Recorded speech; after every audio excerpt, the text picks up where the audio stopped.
I'm Peter Adamson, and you're listening to the History of Philosophy podcast, brought to you with the support of the Philosophy Department at King's College London and the LMU in Munich. Online at historyofphilosophy.net. Today's episode, Coulda, Woulda, Shoulda.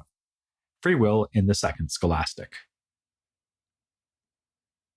Some philosophers have, despite having produced extensive and nuanced bodies of work, become associated above all with just one phrase.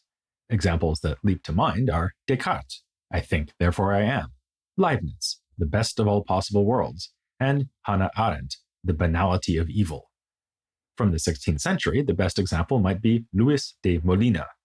As we'll be seeing, he was a versatile thinker who, among other things, made important contributions on the subject of legal philosophy, but to speak of Molinism is to refer to just one of his ideas, which goes by the catchphrase middle knowledge.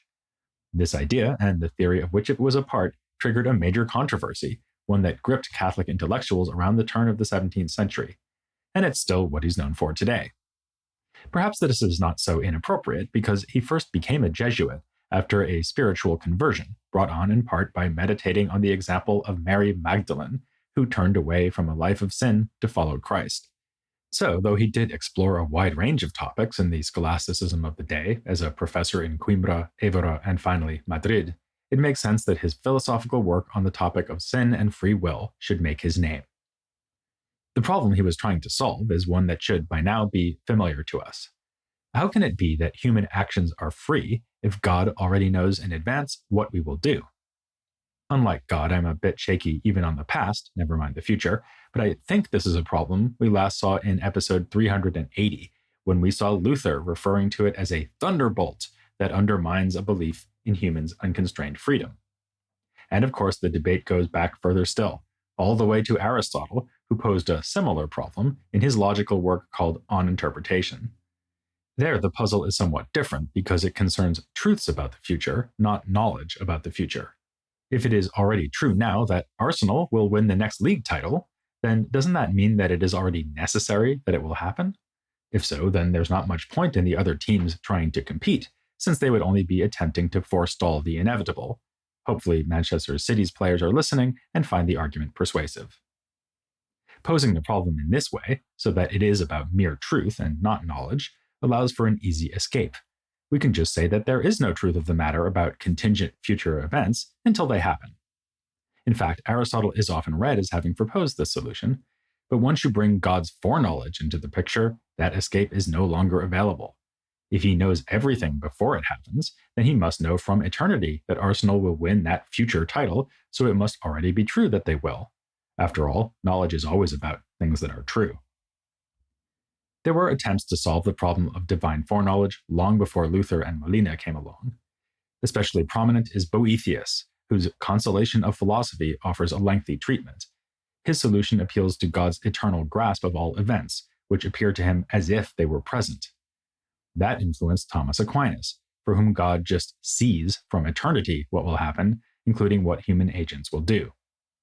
It's not entirely clear how Aquinas could square this with his own conviction that our actions are not making God know anything, the way that Arsenal could make you see them score a goal by scoring it. After all, nothing should be able to exert causal influence on God. Another solution, which we discussed in episode 276, came from William Ockham. According to him, God's knowledge is subject to the same kind of counterfactual logic as contingent events. Suppose that Arsenal is going to win the league. In that case, God knows now, and has always known, that they will do so. But still, Manchester City could win the league instead, even though they won't. If they were to win it, then God's knowledge would have been different. He would always have known that Manchester City would win, just as he knows about all kinds of other terrible things that do in fact happen. Molina doesn't like this response, and not just because he'd be more interested in titles won by Real Madrid and Porto. To his mind, Occam's solution is tantamount to saying that it is possible to change the past. After all, if Manchester City have the power to win the league, even though they won't, then they must have the power to alter God's eternal knowledge retrospectively. Molina has no hesitation in dismissing Occam's subtle reasoning in this way, but when it comes to Aquinas, he needs to tread more carefully. As we know, Jesuits like Molina preferred to have Aquinas on their side when they could, and were reluctant to criticize him openly. Indeed, Molina explicitly says that he would rather have Aquinas as a patron than as an adversary. Still, he can't accept the idea that God's knowledge of future events consists in his grasping them all at once in a single eternal vision. This would leave no possibility that things go differently, which is for Molina an absolute requirement. For him, there can be no freedom unless there is a genuine possibility of acting differently, and if we are not free in acting as we do, it is unjust for God to reward and punish us for our actions. Somehow, then, Molina needs to explain how God can know, and know for certain, what is going to happen in the future, without making everything happen necessarily. This point is most crucial for human actions, since, as I just said, moral responsibility requires having alternative possibilities, but it also would apply to anything else that happens in the world without being necessary. Molina gives examples like a rope being stretched until it breaks. While there is a cause for its breaking, it may be a matter of indifference where exactly along the rope the break will occur. In such a case, God will know just where it will break, without it being impossible for the rope to break in a different spot. Now, there seem to be two ways for God to know anything. Molina calls these kinds of knowledge natural and free. Natural knowledge concerns things that cannot be otherwise. For instance, God's knowledge that humans are animals, or that squares have four sides. God knows these things in advance of making any choices of his own about what he will create or do. Not in the literal sense that God at one time has natural knowledge and then at a later time starts to make decisions. Rather, the point is that God's natural knowledge is conceptually prior to his freely taken decisions or actions. Those decisions and actions are the object of God's free knowledge. For example, when God decided he would perform a miracle by allowing Leicester City to win the league in 2016, he knew that this would happen by free knowledge. Now we're ready for Molina's big idea, which is that freely performed human actions cannot be known by God either naturally or freely. Let's consider a sinful action you might or might not decide to perform. Suppose, for instance, that you're chatting to your boss and are trying to stay on her good side. Your boss casually mentions that she hated a philosophy class you took in college. Now you are tempted to say something like, "Oh, I know, philosophy is such a waste of time." This would be a sinful act. For one thing, you'd be lying. For another, you'd be missing the opportunity to improve your boss's life by pointing her to a podcast that would give her a more enlightened attitude. Now, if God knows naturally that you will lie to your boss, then your doing so is an immutable fact, written into the nature of things, like squares having four sides. Obviously, this can't be the case. If, on the other hand, God chooses for you what you will do, then your action is an object of his free knowledge. But in that case, too, your action would be necessitated. You would be nothing more than God's puppet. Instead, concludes Molina, there must be a special third kind of knowledge that is in the middle between being natural and being free. It is like natural knowledge in that God has the knowledge before he makes any decisions, but it is like free knowledge in that it concerns events that are contingent, that is, where it is genuinely possible for the event to occur or not to occur. This middle knowledge consists in God's knowing not what we will do, but knowing in advance what we would do in any given situation. Here's how Molina puts the point. Contingent things are represented not only as being possible, but also as being future. Not absolutely future, but future under the condition, and on the hypothesis, that God should decide to create this or that order of things and causes with these or those circumstances. For example, God might know that you would be willing to lie to your boss, but only if you're in line for a big promotion. More generally, God knows what every one of his creatures would do in every situation they could be put in. Furthermore, he knows this in advance of knowing which situations will actually occur. That would be a matter for his free knowledge. It's only once he actually decides to create the universe and chooses which things will happen in it that it becomes clear that you will not elect to join in on the unfortunate philosophy bashing, because also unfortunately, there's no prospect of your getting a promotion. To be honest, you should just quit and go work for someone else, someone who likes Aristotle and Arsenal. Often, philosophers talk about Molina's solution by speaking of counterfactuals of freedom.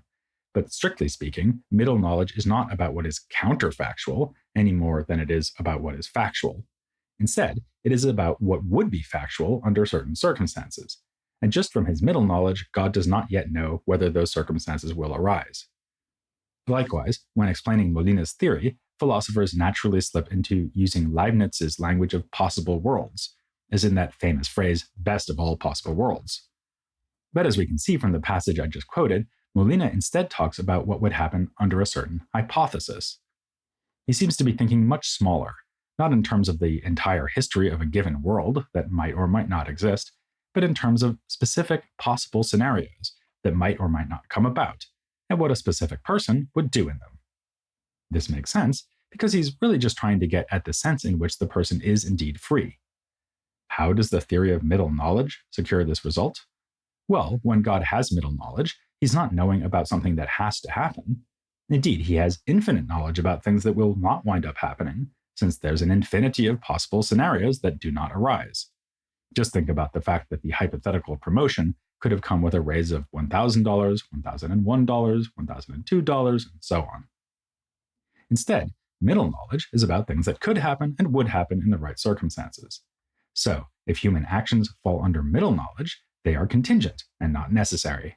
Exactly the result we were looking for, right? Well, maybe. We might worry that God is putting his finger on the scales in a way that does undermine human freedom. God is, after all, deciding which hypothesis is indeed going to become actual. God can ensure that you do something sinful by putting you in a scenario where he knows you will sin.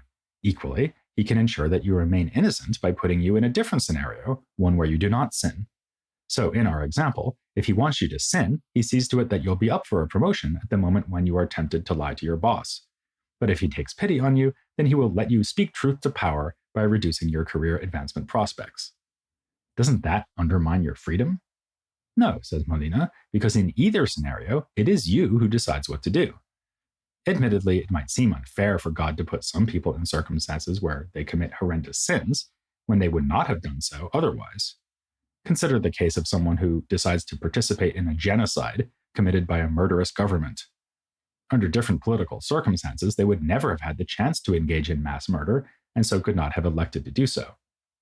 Here, Molina just admits that it is a mystery why God chooses to expose some people to temptations to which they will succumb, and why he spares others this choice. But the point is, again, that they are indeed still choosing. This is enough to preserve human free will and thus human moral responsibility. At the time, some of Molina's readers had the opposite worry, that he was not giving God enough influence over human actions. Remember, in this period, theologians were, like Wile E. Coyote in one of those old Roadrunner cartoons, caught between a rock and a hard place. The rock was determinism, depriving humans of meaningful free will entirely. Catholic theologians wanted to avoid this at all costs because it seemed to them to be the view of the Protestants. The hard place was Pelagianism, the view that it is in the power of humans to avoid sin without God's help. Again, this was to be avoided because ever since Augustine, Pelagianism had been deemed doctrinally unacceptable. With his theory of middle freedom, Molina could seem to be agreeing with the Pelagians, since he held that humans just freely choose whether to be good or not, and that God knows in advance which we would choose, depending on the circumstances. But unlike the coyote, Molina sees the danger coming. To escape it, he says that God's grace is needed in each case where a human chooses rightly, but that grace does not determine the action. Rather, God and the human cooperate in every righteous act and every successful resisting of temptation. Recycling an example from Aristotle, he compares this to two people cooperating to pull a heavy boat on shore. Furthermore, thanks to divine mercy, grace is always on offer to those who make the effort to choose rightly. So, in effect, the people who choose rightly are guaranteed to act rightly because God is always going to help out. We are like weaklings who, whenever we need to pull a boat or pick up a heavy box, find that a powerfully built friend steps in to help manage the load. This doesn't mean, though, that any human could, in theory, avoid sin completely, as the Pelagians said. Even if it is possible to refrain from sin on every occasion, it isn't possible to refrain from sin on all occasions. This might seem unconvincing. What would stop me from getting things right all the time if nothing is stopping me from getting things right at each time? But I think Molina's point is a cogent one. Consider that a darts player, even a bad one, has a chance of getting a bullseye on each throw, yet no darts player can get a bullseye on every single throw they ever take. So this is a well-thought-out theory that anticipates and responds to various objections. Under different circumstances, perhaps it would have become the unanimous position of Catholic thinkers. But the thing about circumstances is that they are never different. As a philosopher friend of mine remarked recently, I don't know about you, but I've never been in a counterfactual situation. Molina faced strenuous opposition, just as God knew he would. It was led by Domingo Bañez, whose name may sound familiar because he was one of the confessors of Teresa of Avila, whom we saw giving guarded approval to her writings.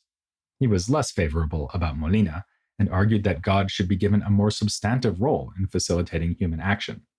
For Bañez, humans have the possibility to act, but only in the sense of having a potentiality or power for action, one that God must actualize. In fact, no creature can ever do anything or operate in the technical vocabulary favored by the scholastics without God working in them.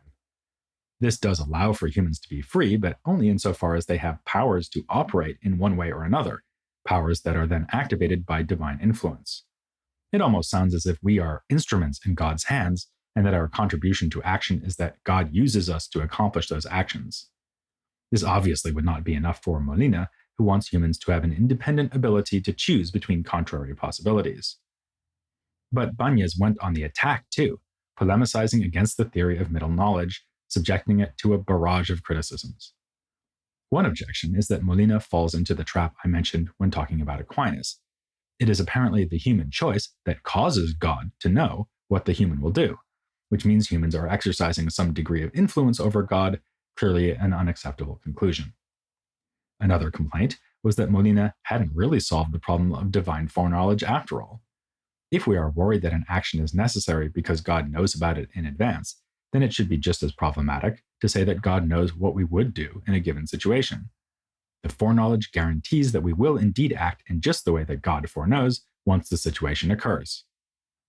But perhaps the most interesting objection made by Bañez, one with far-reaching implications for the philosophy of contingency and counterfactuals, is this. On what grounds does God know what we would do in a situation that will never arise? After all, the choice will never wind up being made, so the human agent won't in fact be deciding how things go. Nor is God deciding what we would do in the counterfactual situation. That's Molina's whole point. So what exactly makes it true that you would, for example, lie to your boss if the temptation to do so was sufficiently strong? To my mind, this is more a good question than a good objection.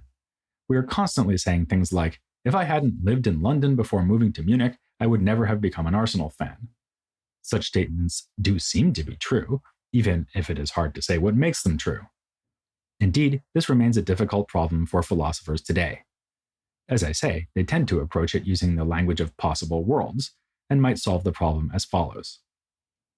Obviously, there's an infinity of possible worlds where I never lived in London, and in some of those worlds I wound up being an Arsenal fan nonetheless.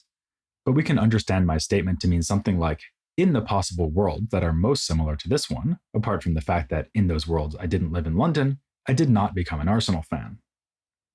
This raises all kinds of further questions. For instance, what makes one possible world similar to another one? So even if Molina had possessed the technical notion of possible worlds and had said this to Bañez, Bañez would have been able to press him with further objections. Which is to say that in the possible worlds most like this one, that's exactly what did happen. In the actual world, the dispute between Bañez and Molina quickly escalated. Bañez was backed by members of his order, the Dominicans, not least because they took his anti-Molinist view to be closer to that of the great Dominican theologian Aquinas. Molina's fellow Jesuits rose to his defense and built on his solution. In particular, Jesuits, including Suarez, added the notion that God bestows a special grace on those who seek to do good, which is congruent to their individual needs and natures. This is why grace guarantees the success of the attempt. But of course, this didn't appease the Dominicans. The Portuguese Inquisition got involved, and Bañez advised them to condemn Molina's teaching. The issue then came to the attention of Pope Clement VIII, who in 1597 convened a commission that censured Molina's work, but also allowed for further discussion. The dispute was still going on when Molina died in 1600, but even that didn't calm things down. Finally, in 1607, another pope, Paul V, announced that both positions were tolerable and that the papacy would in due course hand down a verdict as to which one was correct. That verdict still hasn't come, meaning that the Church's stance on the controversy remained neutral, in the middle, if you will. As I say, we're not yet done with Molina. In an upcoming episode, he'll be featuring when we look at theories of law in the Spanish Scholastic. But next time, the central figure will be Suarez, as we look at his innovative ideas in metaphysics. Remember, you have free will and no one can boss you around, So use your power of choice to join me here in the actual world, and not just in an infinity of possible ones, here on The History of Philosophy, without any gaps.